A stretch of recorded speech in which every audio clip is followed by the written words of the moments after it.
자, 최근에 문재인 수사와 관련돼서 열심히 지금 저들이 뭐 하고 있습니까? 물타기를 하고 있습니다. 대표적으로 누가 있어요? 문재인 복심 윤건영이 있습니다. 자, 그런데 오늘은 윤건영이 아니라 새로운 사람이 등장을 했습니다. 자, 그 사람이 누구냐? 바로 탁현민입니다. 자, 오늘 탁현민이가 이런 얘기를 하더라고요. 누군가의 나의 문을 물어뜯으면 나도 기꺼이 물겠다. 이렇게 얘기하고 있는 겁니다. 아니, 탁현민 씨 뭐 이렇게 물는 거 좋아해? 네? 뭐 이렇게 무는 걸 좋아합니까? 이거 처음이 아니잖아요. 탁현민 언제 했습니까? 지난 2022년 문재인이 퇴임하기 전에도 뭐라 그랬습니까? 퇴임 후 문재인 걸고 넘어지면 물어버릴 것이라고 말했어요. 그러니까 탁현민은 2022년에도 물겠다고 말했고 2024년에도 물겠다고 말을 하는 겁니다. 아니, 사람이 말로 해야지 왜 묻니까? 네? 뭐 특이 취향 있어요? 무는 거 좋아해? 네? 자, 그래서 저는 그냥 문재인한테 하나 얘기하도록 하겠습니다. 자, 대한민국에는요, 법이라는 게 있습니다. 함부로 사람 물면 안 돼요. 자, 왜냐? 실제 팩트 체크를 해드릴게요. 우리 강아지들도 실제 입마개를 안 채우면요, 실제 그 주인이 처벌을 받습니다. 어떤 처벌을 받느냐? 이렇게 처벌받아요. 동물보호법 13조 2에는 월령 3개월 이상의 맹견을 동반하고 외출 시 반드시 목줄 및 입마개 등 안전장치를 탈출을 방지할 수 있는 적정한 이동장치를 하게 돼 있고 위반 시 최대 300만 원의 과태료를 부과합니다. 심지어 반려견이 목줄이나 입마개 착용 의무를 위반한 상태에서 사람에게 상해를 입히면 2년 이하 징역 또는 2천만 원 이하의 벌금이 낸다고요. 사망하면 징역 3년 이하의 징역 또는 3천만 원 이하의 벌금까지 처하는 겁니다. 자, 우리 강아지들도 입마개를 안 치우면요, 요 정도로 주인이 처벌받고 있습니다. 그럼 제가 물어볼게요. 하물며 사람이 지금 물어뜯겠다고 말하는데 말려야지 이거는. 네? 사람이 물어뜯겠다고 말하는데 한 번도 아니고 두 번이나 그런 얘기를 하고 있는데. 자, 이렇기 때문에 우리 문재인 씨는 문재인의 충견인 탁현민 씨의 입을 빨리 막아야 되지 않을까, 빨리 입마개를 씌워야 되지 않을까라는 말씀을 제가 해드려 보는 것입니다. 자, 그런데 이런 가운데서 지금 탁현민이 물어야 될 사람이 등장을 했어요. 자, 누구냐? 그 사람이 바로 다른 사람도 아니고 조국이라는 겁니다. 자, 조국이 실제 광주 방송에 가서 이런 얘기를 하는 겁니다. 윤석열 대통령과 관련돼서 관저에 사우나 드레스룸, 숙취 해소용인가 문재인이었다면 난리 났을 것이다 라는 얘기를 하는 겁니다. 자, 실제 이와 관련해 지금 조국이 왜 이런 주장을 하냐면요, 바로 오마이뉴스에 단독 보도가 나왔습니다. 네, 대통령 관저 심사평 증축공사 드레스룸 사우나였다 이렇게 말하고 있습니다. 자, 저는 개인적으로 대통령 관저에 드레스룸 사우나 있는 게 왜 문제인지 모르겠습니다. 아니, 대통령은 목욕 안 합니까? 대통령은 옷이 없어요? 네, 이렇기 때문에 당연히 사우나 둘 수 있는 거고 드레스룸 둘 수 있는 겁니다. 근데 이걸 가지고 지금 뭐 하는 겁니까? 좌파들이 문제를 삼고 있는 것이고, 심지어 이와 관련 조국은 뭐 하고 있습니까? 문재인과 비교까지 하고 있다는 겁니다. 말인즉슨 문재인은 사우나도 없었고 드레스룸도 없었다라는 거예요. 근데 반면에 윤석열 대통령은 사우나도 있고 드레스룸도 있다라는 겁니다. 자, 그러면 이와 관련돼서 우리가 팩트 체크를 좀 해봐야 되겠죠. 자, 우리 조국이 뭔가 좀 잘못 알고 있는 것 같은데요. 지금 청와대가 개방된 지가 무려 2년이 넘어가요. 2년이. 네? 자, 실제 이 청와대가 개방할 때 당시 뭐까지 공개했습니까? 문재인이 살았던 청와대 관저까지도 개방을 했습니다. 실제 그리고 그 과정 속에서 우리 국민들은 봤어요. 뭘 봤느냐? 사우나 있잖아. 사우나. 넓은 거실엔 벽난로, 화장실엔 사우나. 이거 사우나 아니면 뭡니까? 네? 심지어 그 안에 뭐까지 있습니까? 드레스룸도 있잖아요. 드레스룸. 네? 보시는 것처럼 옷장이 몇 개입니까? 무려 15개라는 겁니다. 15개가 넘어요. 네? 심지어 옷장도 어떻습니까? 보시는 것처럼 나무 색깔도 있고요. 보시는 것처럼 흰색도 있다라는 겁니다. 아니, 조국은요, 민정수석 했잖아요. 실제 문재인한테 보고하기 위해서 관저도 가봤을 것 아니겠습니까? 아니, 그런데 엄연히 문재인이 살았을 당시 청와대 관저 안에 사우나도 있고 옷장도 있고 드레스룸도 있었음에도 불구하고 왜 이걸 없다고 우기는 겁니까? 조국씨, 제발 2024년에 9월을 적응하세요. 청와대 개방된 지가 2년이 넘었습니다. 우리 국민들이 다 봤다고. 근데 어떻게 이러한 진실을 왜곡하고 숨기려고 하는 겁니까? 저는 참 어처구니가 없다라는 것이에요. 자, 무엇보다 여기서 한 가지 중요한 점 바로 이런 겁니다. 자, 실제 옷장이 어떻습니까? 보시면요.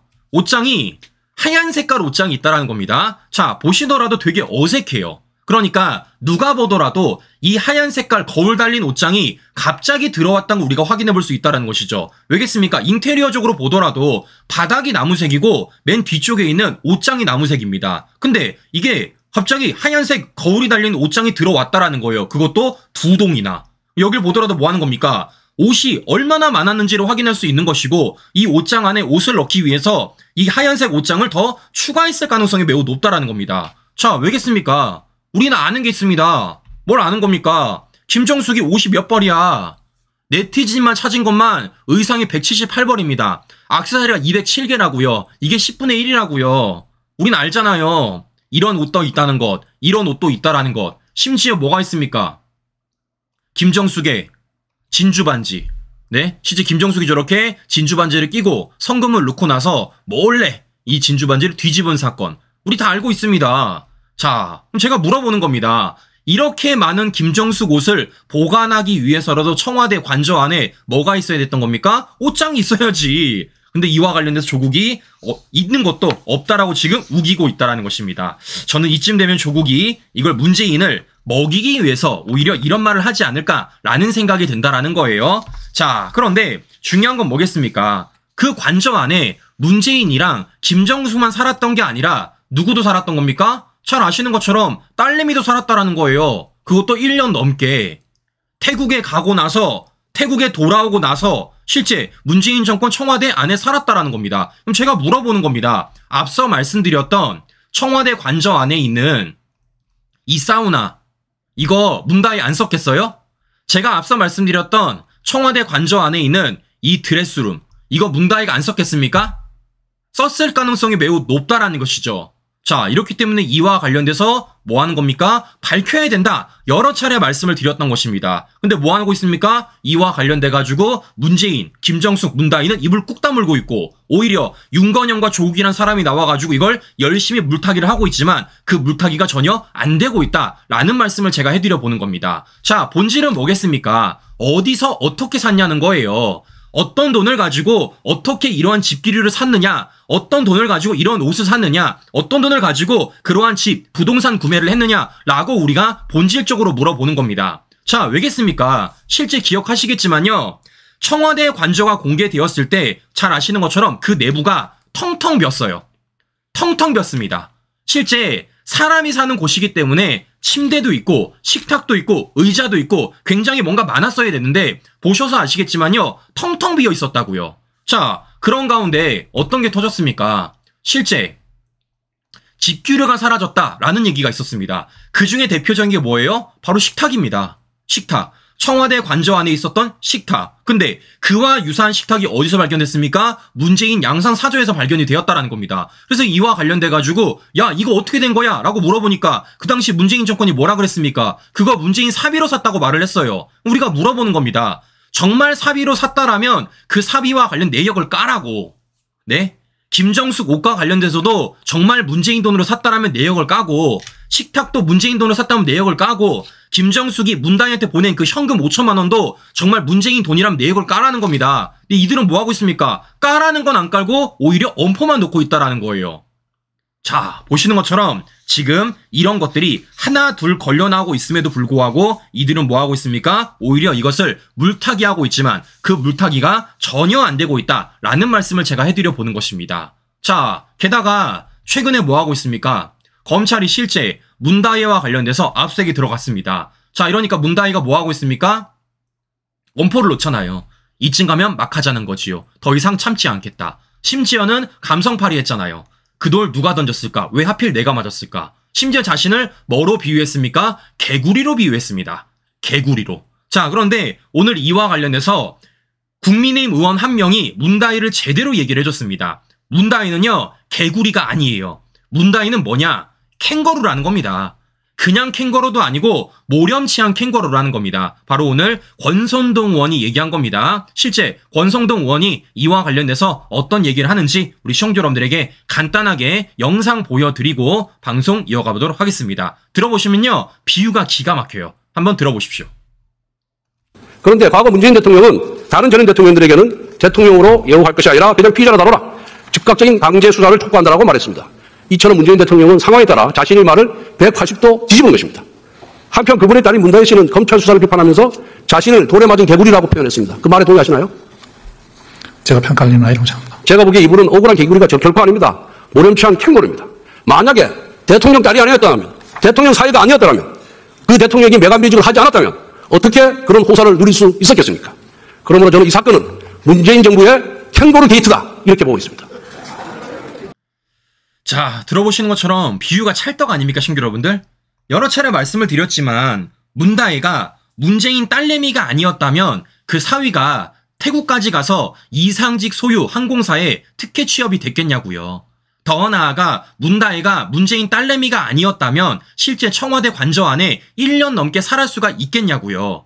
말이 안 되는 것 아니겠습니까? 그래서 권선동이 뭐 하는 겁니까? 실제 문재인과 관련돼서 문재인의 내로남불, 문재인의 적반하장, 심지어 문다혜 감성 파리까지 얘기하면서 문다혜는 뭐라는 겁니까? 개구리가 아니라는 겁니다. 캥거루라는 겁니다. 왜? 문재인 품 안에 있기 때문에. 그래서 우리는 뭐라고 말하는 겁니까? 이 두 사람을 가리켜서 경제 공동체다라고 말하는 것이고, 그런 구조에 따라 지금 검찰이 수사를 하고 있다는 것입니다. 근데 이들은 지금 뭐 하고 있습니까? 이걸 어떻게든 물타기를 하고 있지만 그 물타기가 전혀 안 먹히고 있다는 거예요. 자, 무엇보다 중요한 건 검찰이 지금 이 수사와 관련돼서 굉장히 자신감을 표명하고 있다는 겁니다.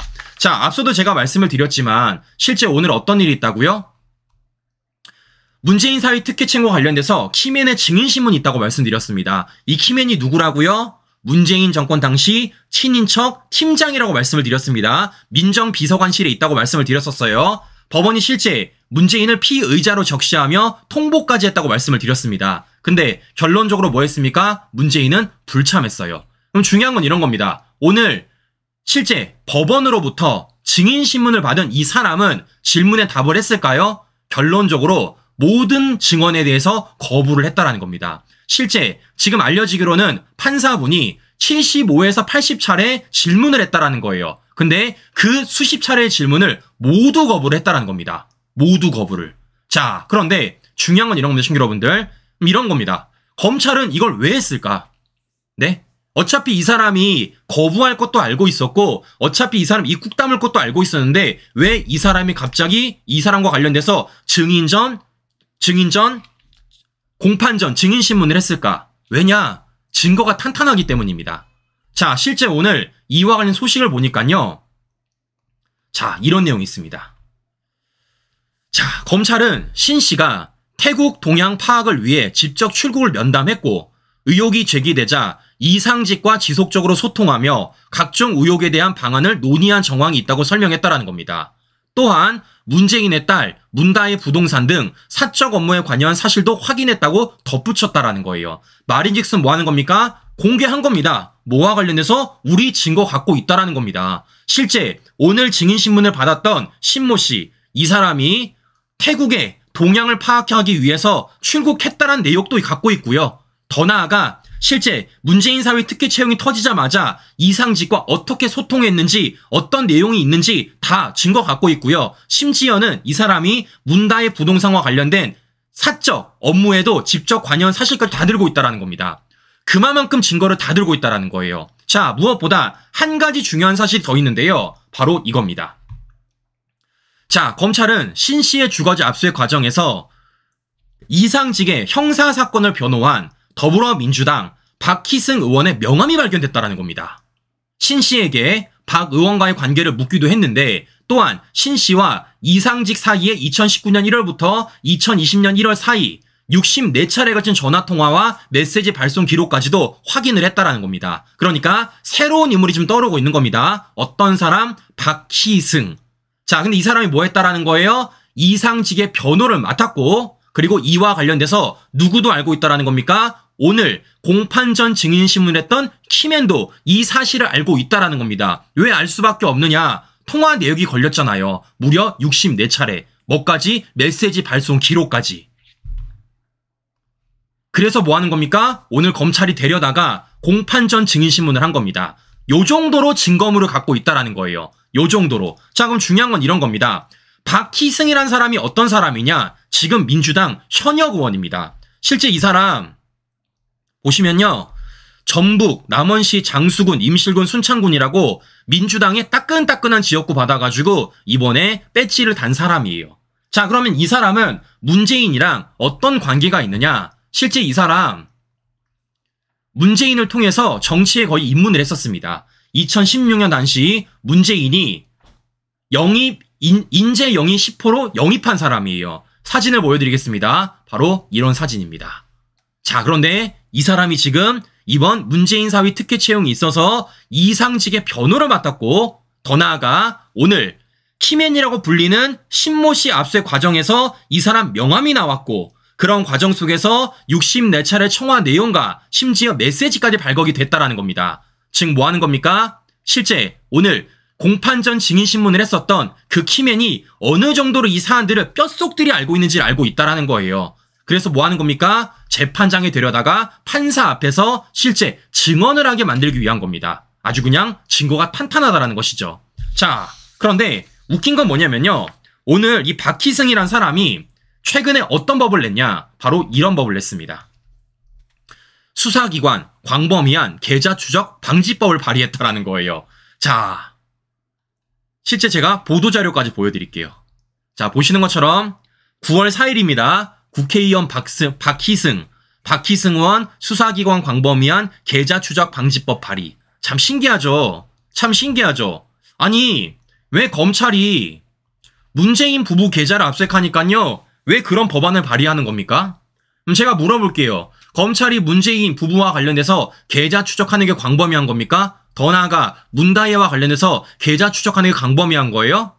자, 보시는 것처럼 지금 이들이 얼마나 내로남불 적반하장하고 있는지 우리가 확인해 볼 수 있다는 겁니다. 자, 즉 뭐 하는 겁니까? 검찰이 지금 증거 하나하나를 토대로서 수사를 이어나가고 있고, 그런 가운데 새로운 인물 간의 연결고리를 찾아내고 있다는 겁니다. 그런 가운데 누가 등장을 하는 겁니까? 이제는 민주당 현직 의원까지도 등장을 하고 있다는 겁니다. 어떤 증거에 따라 명함 나왔잖아요.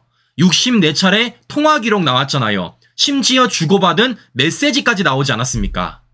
자, 요 정도입니다. 근데 요걸 지금 저들이 물타기 해보겠다? 문재인이, 문다혜가 빠져나가 보겠다? 말도 안 된다라는 것입니다. 자, 이렇기 때문에 중요한 건 뭐겠습니까? 앞으로 이런 소식들이 계속해서 들릴 거라는 겁니다. 실제 검찰이 들고 있는 증거물들, 검찰이 얻은 진술들, 그리고 그동안 이들이 왜곡하고 숨겼던 것들을 언론 보도를 통해서 우리가 접할 날들이 이제 부지기수라는 거예요. 자, 저는 중요한 건 뭐겠습니까? 저도 해야죠. 저도. 언론들이 보도하지 않은 내용들, 또는 언론들이 빼먹은 내용들, 그걸 잘 찾아가지고 우리 시청자 여러분들에게 열심히 퍼즐 맞춰보는 게 저희 역할 아니겠습니까? 자, 이렇기 때문에 누차 말씀드리지만 문재인, 문다혜, 김정숙은요, 다른 사람 시켜서 해명하는 게 아니라 본인이 직접 나와서 해명해라 라는 말씀 다시 한번 드려보면서 오늘 방송 마무리해보도록 하겠습니다. 네, 오늘도 행복한 저녁 시간 보내시고요. 전 다음 방송 다시 뵙도록 하겠습니다. 오늘도 긴 시간 끝까지 시청자 여러분 감사합니다.